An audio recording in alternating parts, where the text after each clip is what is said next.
इनकलाब जिंदाबाद, इनकलाब जिंदाबाद। दोस्तों, आपको पता है कि इनकलाब जिंदाबाद का नारा सबसे पहले भारत में किसने दिया था? इनकलाब जिंदाबाद का नारा सबसे पहले एक मुस्लिम स्वतंत्रता सेनानी, क्रांतिकारी हसरत मोहानी ने 1921 में दिया था। भले ही हसरत मोहानी ने 1921 में इनकलाब जिंदाबाद का नारा सबसे पहले दिया था, लेकिन इस नारे को बुलंदी के साथ लगाने वाले भारत के प्रथम वीर क्रांतिकारी शहीद आजम सरदार भगत सिंह थे। सरदार भगत सिंह अपने 2 वीर क्रांतिकारी साथियों के साथ दिल्ली के सेंट्रल असेंबली में 8 अप्रैल 1928 को अंग्रेजों के विरुद्ध, अंग्रेजों को डराने के लिए, हतोत्साहित करने के लिए दिल्ली के सेंट्रल असेंबली में भयानक विस्फोटक बम फेंका था। और बम फेंकने के बाद, दिल्ली के सेंट्रल असेंबली में बम फेंकने के बाद ही उन्होंने अपने क्रांतिकारी वीरों के साथ सरदार भगत सिंह ने इनकलाब जिंदाबाद का नारा दिया था। दोस्तों, आपको पता है कि इनकलाब जिंदाबाद का मतलब क्या होता है? नारा तो हम देते हैं, आज भी इस नारे को दिया जाता है। इनकलाब का मतलब होता है क्रांति।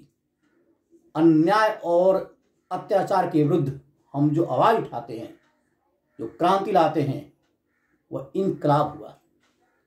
जिंदाबाद, जय हो, अमर रहे, चलती रहे, जिंदा रहे, हमारी क्रांति अमर रहे, हमारी क्रांति की जय हो। भारत को बचाने के लिए अंग्रेजों के विरुद्ध जो उन्होंने नारा लगाया था सरदार भगत सिंह ने, उनका उद्देश्य यही था कि भारत माँ की रक्षा करने के लिए, अंग्रेजों को भगाने के लिए जो हम क्रांति ला रहे हैं, जो हम क्रांति उत्पन्न किए हैं, यह क्रांति हमेशा जिंदा रहे, अमर रहे। इसीलिए इसको इनकलाब जिंदाबाद कहा गया।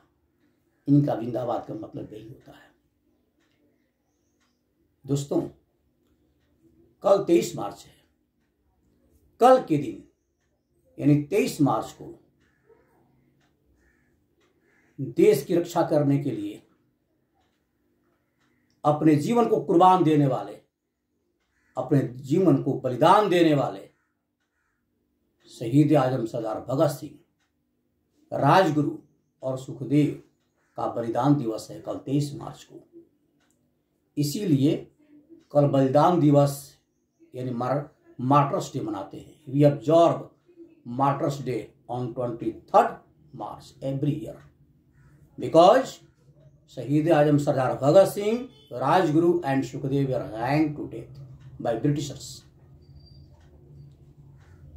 दोस्तों, शहीद आजम सरदार भगत सिंह अमर है।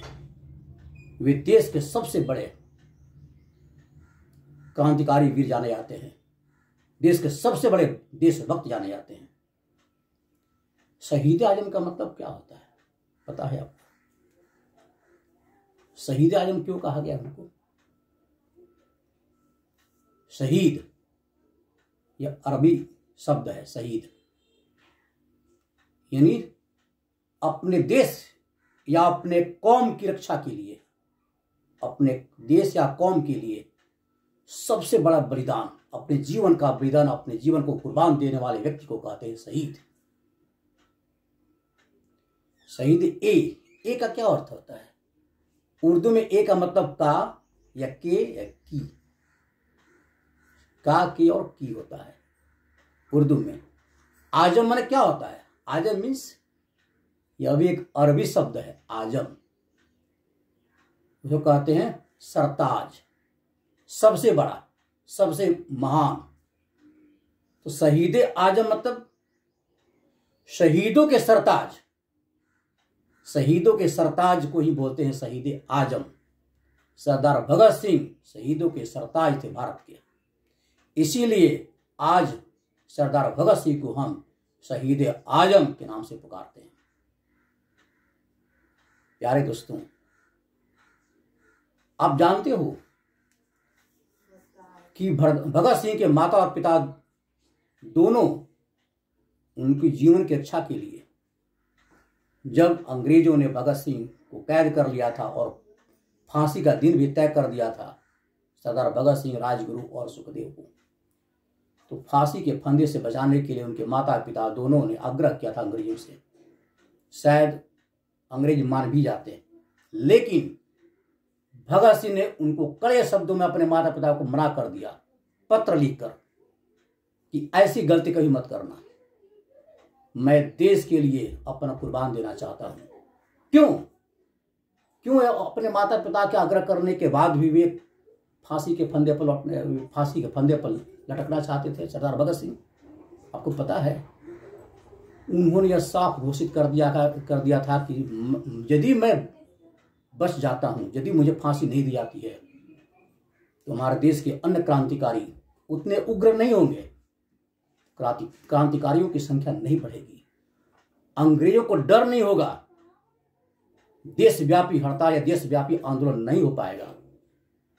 आज मेरी फांसी की बदौलत ही हमारे सभी क्रांतिकारी वीर नौजवान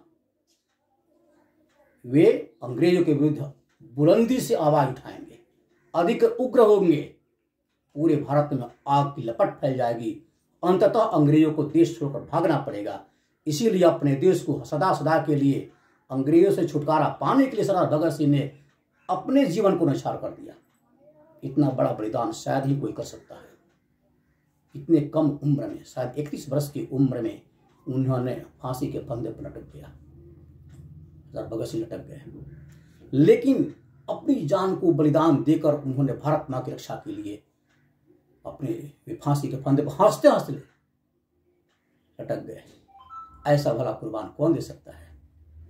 इसलिए वे अपने माता पिता को वे कड़े शब्दों में उन्होंने पत्र लिखा कि ऐसी भूल आप मत करो, मुझको नहीं बचाना है, भारत माँ को बचाना है, इसीलिए मैं हंसते हंसते भारत माँ के लिए फांसी के फंदे पर लटक जाऊंगा, हमारी भारत माँ बच जाएगी, अंग्रेजों को भागना पड़ेगा।